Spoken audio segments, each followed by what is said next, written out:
طالبانو یو ځل بیا پر افغانانو ظلم کړی ده.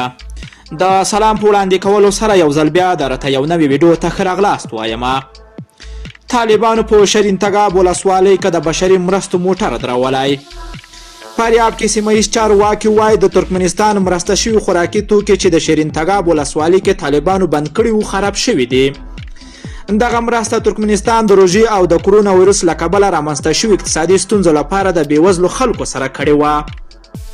په ورته وخت کې د بشري حقوقو خپلواک چې د یوې اونۍ را په دې خوا طالبانو د فاریاب اقیني بندر له لارې د ترکمنستان د هیواد 15 موټر بشري مرستې درولې دي.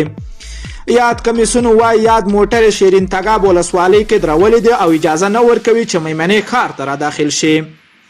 په دغه موټر کې د غنمو سره سره د ترکاریو او هګۍ هم شامل دي. بل لوري ته د فاریاب والي ویان جاوید بیدار ویلي چې دغه ترکاري او هګۍ د ګرمې هوا له امله خرابې شوې دي. وسلوالو طالبانو په وروستۍ کې ورانکاري او تخریب ته سخت لاس وراچولی ده. د دوی له لوري بریدونه هم زیات شوي دي چې د روانې میاشت په اوږدو کې په جګړو کې او بریدونو کې څه کم 30 ملکیان وژلي دي. له طالبانو وسلوالو څخه په بار بال په نړیواله کچه د اوربند غوښتنه وشوه، خو طالب وسلوال ورځ تر بلې بېلارې کېږي او ورانکارو کارونو ته یې لاس رابړ وهلی ده.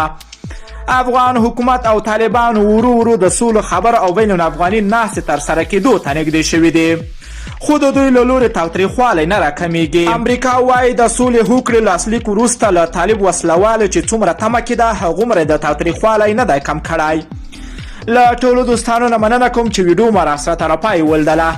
که چیرته خواږه نظرونه لرئ نو حتما یې راسره په کمنټ کې ولیکئ.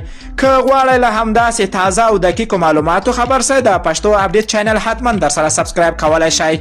نور مو په پاک رب سپارم، الله مو مل شه، ښه وخت درته غواړمه.